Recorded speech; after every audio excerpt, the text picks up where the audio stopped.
Yo les gars, aujourd'hui on se retrouve pour une nouvelle vidéo YouTube. Mais avant, je pose mon verre parce que vous avez vu, j'ai déjà commencé à boire. Je vais vous montrer mon outfit. C'est comme ça que vous dites là les jeunes. Je dis ça comme si j'ai 50 ans. Mon outfit, tu connais? Avec le petit pull choupa choups. Tu connais?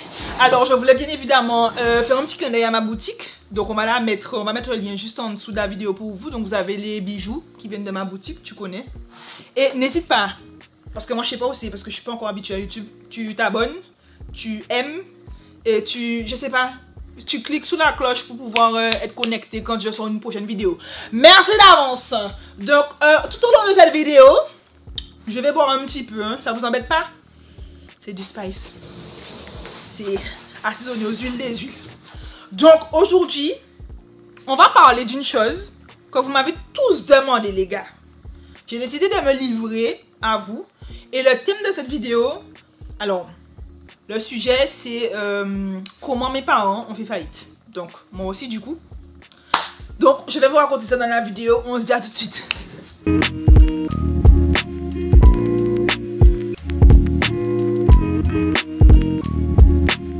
Du coup, je suis venue vous raconter un petit peu ce qui s'est passé. Attendez, je bois un petit peu parce que pour parler de ce genre de choses, il faut avoir...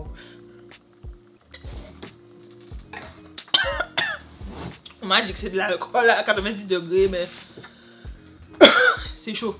Donc, pour vous expliquer la situation, il va vraiment falloir que je vous explique les détails. Donc, pour commencer, pour ceux qui le savent et pour ceux qui ne le savent pas, j'ai deux papas. Donc, j'ai un beau-père avec qui j'ai grandi, d'accord, que je considère comme mon père. Mais je vous dis ça pour que vous puissiez comprendre le fil de la discussion, le fil de l'explication et de l'histoire. Et j'ai mon géniteur, qui est mon papa aussi, avec qui je n'ai pas grandi. Alors, il faut savoir que cette histoire est très troublante pour moi parce qu'elle m'a énormément traumatisée. Je dirais même que j'en ai fait des cauchemars. Mais c'est devenu quand même une force pour moi et c'est ce genre de choses qui ont fait que je suis devenue qui je suis aujourd'hui. Donc, pour tout vous expliquer, il faut savoir que quand j'étais plus jeune, donc je vivais avec mon beau-père. Et donc, c'est bien après que j'ai su que c'était pas mon père. Hein, donc, voilà, je l'ai toujours considéré comme mon père, même après.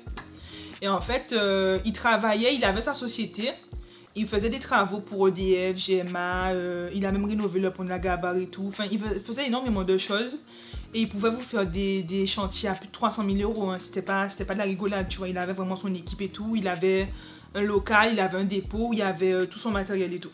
Et en fait, il travaillait avec un homme qui, pour moi c'est lui qui a fait le bordel. Hein. Je vais vous expliquer par la suite. On n'a pas de preuves jusqu'à aujourd'hui, mais pour moi, c'est lui. Il faut savoir qu'il était très jaloux et il ne pouvait pas accepter que mon père le paye que 3 000 euros. Alors, il y en a qui diront que 3 000 euros c'est bien, il y en a qui diront que 3 000 euros c'est pas assez, mais il était payé 3 000 euros, d'accord? Et en fait, ce qui s'est passé, c'est que mon père, il avait un dépôt où il avait tous ses camions, tout son matériel, comme je vous l'ai dit, son bureau. Et un matin, il est arrivé devant le dépôt. Déjà, il y avait de la fumée partout. Et quelqu'un avait mis des palettes. Vous voyez les palettes en bois là qu'on trouve à Jarry là? Quelqu'un avait mis les palettes en feu sous les camions. Donc c'est vraiment pour être sûr que le camion brûle. À savoir qu'un seul camion valait 50 000 euros. D'accord? Donc je vous laisse imaginer le prix de tout le matériel qui a été brûlé puisque on est arrivé trop tard. Bon, moi je ne suis pas arrivée à la première, mais mon papa il est arrivé trop tard sur les lieux. Donc tout avait déjà cramé. Donc du coup ce qui s'est passé c'est que par rapport à ça il n'a pas pu continuer les chantiers puisque tout son matériel était cramé. Et du coup ce qui s'est passé c'est que pendant que l'atelier avait brûlé, en amont, mon papa il venait d'acheter une super grosse villa. Mais quand je vous dis une grosse villa les gars, il avait acheté une super grosse villa à Bemao de 2000 m², je crois, et qui valait 400 000 euros à l'époque. Donc aujourd'hui qui normalement vaut plus, mais comme elle est délabrée, vous avez compris. Et en fait ce qui s'est passé c'est que comme il voulait absolument la villa et qu'il y avait plein de personnes sur la villa, il a dû mettre un apport énorme, donc qui était de 90 000 euros. Donc il a vidé ses comptes pour être sûr d'avoir la villa. Et lui, il la voulait absolument parce qu'en fait, elle valait énormément, mais c'est surtout parce que il y avait tout en fait. Là où on habitait, il y avait des escalants, il y avait des boutiques, pharmacie, commerce, il y avait tout en fait à portée de main. Et lui, il voyait le côté pratique. Et ce qui s'est passé, c'est qu'il a vidé ses comptes. Et on s'est retrouvé à un stade où on n'avait même pas d'argent pour meubler la maison. Puisqu'il y a eu ça qui s'est passé par la suite. Et il faut savoir que mon papa aussi, en parallèle, il avait investi dans un restaurant à Petit-Bon. Et laissez-moi vous dire une chose. Sachez que la personne avec qui il avait investi est un petit bourgeois, puisque c'était un petit bourg, qui lui a fait croire que le terrain lui appartenait. Il a investi 90 000 € dans la construction du restaurant pour se rendre compte au final que le monsieur l'a foutu dehors. Le monsieur a foutu dehors, mais de toute façon, papa ne pouvait rien dire, puisque, tu sais, mon papa, c'était quelqu'un, il faisait vite confiance aux gens. C'était le genre de personne, comme lui, quand tu lui accordais ta confiance, il te décevait pas, mais pour lui, les autres, ils font la même chose. Sauf que non, tu vois, et c'était quelqu'un qui avait envie d'investir, qui avait envie de faire des choses, mais qui faisait trop vite confiance. Il faut savoir qu'en business, il ne faut pas faire confiance. Et ce qui s'est passé, c'est qu'en fait, comme lui, il avait plein de choses à gérer, parce qu'il avait encore son dépôt, donc il faisait encore des chantiers, il a mis quelqu'un. C'était quoi? C'était un...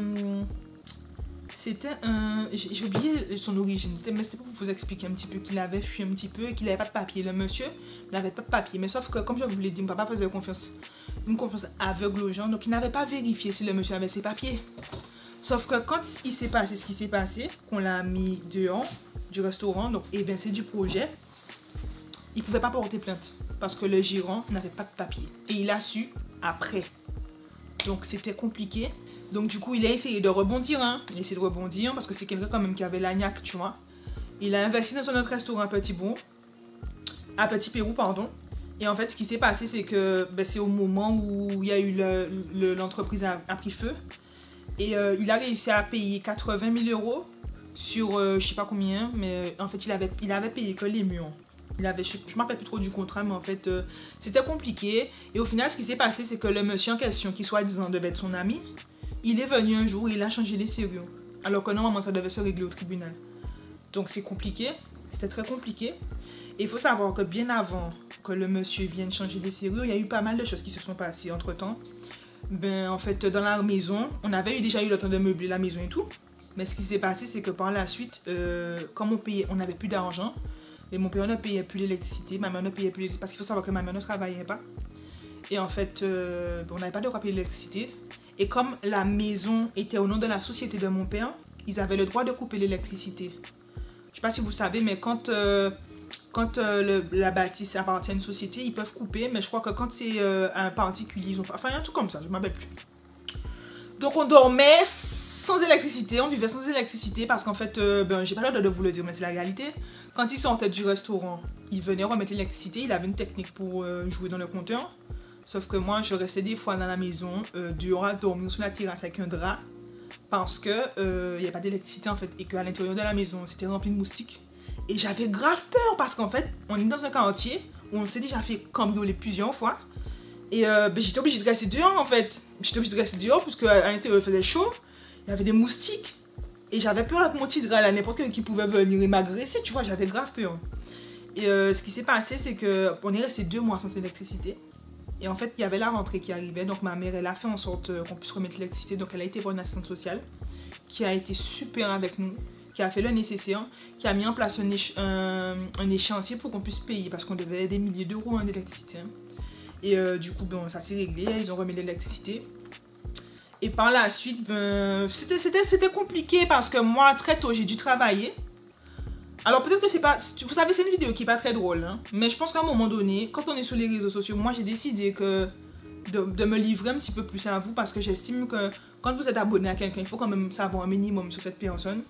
Et sachant que je vous raconte toute ma vie, j'avais aussi envie de partager mon passé avec vous. Et il faut savoir qu'à ce moment-là, c'était compliqué parce qu'en fait, on a traversé des moments où on n'avait même pas à manger. Tu vois, je me rappelle, on se battait pour un pot de Nutella. Et quand je dis un pot de Nutella, certains disent ouais, mais t'avais les moyens d'acheter du Nutella, mais en fait, c'était un Nutella rassis qui était dans le placard depuis je sais pas combien de temps. Et c'était la chose qui restait, donc on bouffait, tu vois. Et c'était dur, c'était dur. Et c'est pour ça que quand moi je vois des gens qui m'attaquent sur les réseaux, alors qu'ils me connaissent pas, hein, je me dis, mais franchement, si vous saviez à quel point je m'en bats les couilles de ce que vous dites de moi. Parce que quand tu vis des choses comme ça, il y a des gens qui vivent bien, puis attention, c'est pas ce que je dis, hein. Mais quand tu vis des choses comme ça, t'as pas le temps pour te prendre la tête avec des gens inutiles. Des gens qui viennent te critiquer gratuitement, t'as pas le temps. T'as pas le temps. Ton objectif, c'est de faire de l'argent pour ne pas avoir à revivre ce genre de choses. Mais surtout, pour éviter que tes enfants ne vivent la même chose. Je me suis toujours promis ça. C'était... Je sais pas comment vous expliquer. On vivait au jour le jour, tu vois. Et ce qui s'est passé, c'est que comme ils n'ont pas remis l'électricité tout de suite, parce que je vous ai dit, on est resté 2 mois sans électricité. On a dû aller dormir dans le restaurant de mon père à Petit Pérou. On dormait à même le sol. Hein. On avait juste un plaid, une couette, on mettait à terre. Mes parents dormaient à terre et nous, on dormait sous les tables du restaurant en fait. Pendant plusieurs semaines. Et ce qui s'est passé, c'est que par la suite, ils ont surtout coupé l'eau du restaurant. Et on avait plein de trucs au restaurant. Ils ont coupé l'eau. Après même, on n'avait même plus d'argent pour faire les courses au restaurant. C'était ma mère qui faisait des chèques en bois à l'époque. Je ne dirais pas où, parce que je ne sais pas l'autre de le dire. Pour pouvoir acheter des courses pour aller au restaurant. Je ne sais pas si vous voyez. C'était dur. Et en plus, moi, je remercie là toujours mes parents parce qu'ils se sont battus, tu vois. Il y a des gens, ils auraient pu abandonner. J'en discutais avec mon équipe. Ils auraient pu nous lâcher, tu vois. Ils auraient pu dire que, ouais, ils vont nous placer et tout parce qu'ils ne peuvent pas s'occuper de nous parce qu'on était mignons, tu vois. Et non, ils se sont battus. Ils ont fait comme ils pouvaient. Et je leur en remercie parce que ils n'ont pas peut-être fait les bons choix, mais ils les ont assumés. Ils ont assumé les conséquences de leurs actes. Je ne sais pas si vous voyez ce que je veux dire. Parce qu'on sait, quand on fait un choix, on ne sait jamais quelles conséquences il aura. Et eux, ils ont assumé du début jusqu'à la fin. Et je me rappelle qu'on était arrivé à un tel stade que mon père, pour gagner un petit peu d'argent, il invitait ses amis qui connaissaient sa situation pour leur faire à manger, pour qu'ils puissent payer, pour qu'on puisse avoir un minimum dans la caisse. Vous voyez, ça c'est des choses qui sont restées, qui resteront toujours gravées dans ma tête parce que c'est triste. C'est vraiment triste de se retrouver avec quelqu'un qui a tellement envie de se battre jusqu'au bout, alors qu'il aurait pu, tu vois, lâcher, abandonner.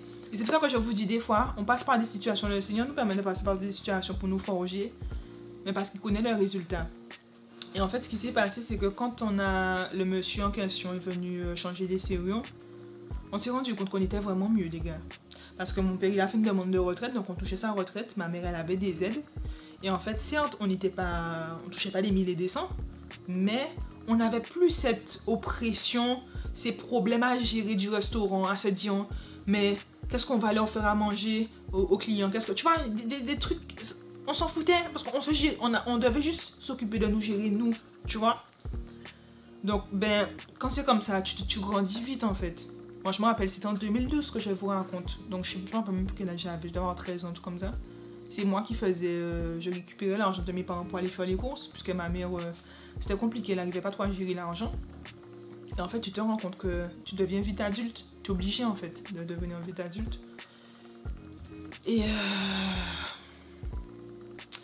je vous parle, mais c'est dur hein, parce que pendant que je vous raconte, moi ça me replonge dans mes souvenirs. Ça me replonge dans mes souvenirs. Après ça se passait pas trop bien avec mes parents. Donc du coup, moi à 18 ans, je suis partie, j'ai pris ma maison. J'habitais à Pointe-à-Pitre, j'ai pris mon appartement. Et il faut savoir que moi, très tôt, je suis devenue indépendante très tôt. C'est-à-dire qu'à partir de 14-15 ans, comme mon papa et ma maman n'avaient pas d'argent, j'ai dû travailler. Je travaillais à l'époque à Pointe-à-Pitre pour pouvoir me faire de l'argent pour acheter tout ce qui est fourniture, vêtements, pour aller à l'école, tu vois. Parce que sinon, j'avais rien. Donc c'est pour ça aussi que je regrette pas ce qui m'est arrivé. Parce que déjà, j'ai grandi avec un père aimant. Tu vois, tu sais, dans toute situation négative, il faut regarder le positif. Et le positif pour moi, c'est que j'ai grandi avec un père aimant. Et je pense pas que je serais devenue qui je suis si j'avais grandi avec mon papa. C'est pas méchant ce que je dis, hein, c'est une réalité. Parce que même si mon beau-père n'était jamais là, parce qu'il travaillait tout le temps, le matin, il se levait super tôt et tout. Mais quand il avait le temps, il nous emmenait à la rivière, il nous emmenait à la plage. On avait une relation avec lui qui était particulière, tu vois. Il a vraiment fait ce qu'il pouvait pour nous. Et c'était quelqu'un à qui je n'avais pas peur de parler, tu vois. Pour moi, je vous dis que c'est mon beau-père pour que vous puissiez comprendre la situation. Mais pour moi, c'est mon papa. Ça n'a jamais eu de doute à ce sujet-là. Et même ma mère, elle avait tous ses problèmes, mais elle a toujours été là. Elle aurait pu partir, hein. Elle aurait pu se dire qu'elle va avoir un autre homme, essayer de trouver une meilleure situation, mais elle est restée, tu vois. Jusqu'au bout, elle est restée. Tous les deux, ils se sont épaulés. Et pourtant, leur relation n'était pas si, comment dirais-je. Tu sens des fois, il y a des parents qui restent ensemble par habitude. Tu vois, et mes parents, il y avait quand même un certain amour, mais je peux pas dire que c'était amoureusement. Je sais pas si vous voyez, ils s'aimaient pas amoureusement, mais il y avait une certaine habitude qui faisait qu'ils sont restés ensemble pendant des années. Et pourtant, mon papa a des familles à côté, il a des enfants à côté. Et il a décidé de rester avec ma mère et ma mère a décidé de rester avec mon père. Donc tout ça pour vous dire en fait, investissez. Parce que vous savez, l'argent c'est éphémère. C'est-à-dire que si mon papa avait fait de meilleurs investissements, S'il avait investi dans des appartements, dans des maisons, etc., on aurait pu avoir quelque chose aujourd'hui. Vous avez l'argent, c'est éphémère. Si vous avez de l'argent un jour, ne soyez pas... N'accordez pas votre confiance trop rapidement aux gens. Parce que les gens, la seule chose qu'ils attendent, c'est dur peut-être ce que je dis, hein. Mais en général, les gens, la seule chose qu'ils attendent, c'est de pouvoir prendre ce qu'ils ont à prendre de vous et vous laisser à côté après dès qu'ils ont fini. Donc, certes, la vidéo que je fais aujourd'hui n'est pas une vidéo que j'ai l'habitude de faire. Ce n'est pas une vidéo humoristique. Mais il fallait que je le fasse parce que, vous savez, c'est bien beau de dire que les gens nous critiquent sans nous connaître. Mais si on ne donne pas aux gens aussi l'opportunité de nous connaître, ben ils le feront pas en fait. Donc au travers de cette vidéo, j'espère vraiment que vous allez pouvoir peut-être comprendre pourquoi je suis comme ça aujourd'hui. Alors bien évidemment, il y a d'autres choses qui me sont arrivées. Mais on commence. Ouais, je vais reprendre un petit peu de boisson parce que déjà je vous ai dit beaucoup de choses et j'en frémis même. Donc voilà. Mais voilà. Alors je sais pas si vous avez des questions, vous pouvez les poser en commentaire. En tout cas, et j'avais aussi quelque chose à vous dire. Je ne sais pas si je vous l'avais dit, mais le monsieur avec qui mon papa avait fait une collaboration pour le restaurant Petit Bourg, c'est un petit bourgeois que vous connaissez sûrement. Je vais même pas nommer ton nom là vraiment. Mais si je devais le faire, je l'aurais fait. C'est un petit bourgeois que vous connaissez et qui s'est même présenté aux élections municipales en 2020. Tu vois, l'année où le monsieur a dit... arrêtez de voler bagaille moun, elle en met. Eh ben cette année-là, c'était en 2020 je crois. Il s'est présenté aux élections municipales de Petit Bourg. Et vous savez, moi dans la vie, je dis toujours qu'il y a un karma. Il y a un karma, donc je ne souhaite pas de mal aux gens. Il y a un karma et je me dis que Dieu voit et Dieu continue à voir ces gens-là. Donc moi je laisse tout entre les mains de Dieu. Mais juste faites attention, méfiez-vous des gens parce que les gens ne vous veulent pas toujours du bien. D'accord? Sur ces belles paroles, ben, je vous remercie d'avoir regardé la vidéo. Et surtout, tu n'oublies pas de t'abonner là. Tu cliques sur la cloche là. Je sais pas si c'est pas là. Moi, je suis pas habituée. Tu aimes là. Et par contre, bonne tout ton bagaille. Si tu n'as pas de commentaires constructifs à marquer là dans mes commentaires, tu ne les marques pas. Parce que ta gueule sera supprimée. Non, je l'ai dit. Parce que vous me connaissez aujourd'hui maintenant, depuis le temps que je suis sur les réseaux. Parce que commenter négativement pour commenter négativement, pour pas me faire avancer, ça ne m'intéresse pas. Vous pouvez dire des trucs négatifs si vous le pensez vraiment. Si ça peut me faire évoluer. Mais si c'est pour critiquer, ça n'a pas qu'intéresser moi les gars. Ok? Sur ce, je vous dis à très vite, puisqu'on est revenu sur YouTube. Je vous fais des gros bisous. Bye!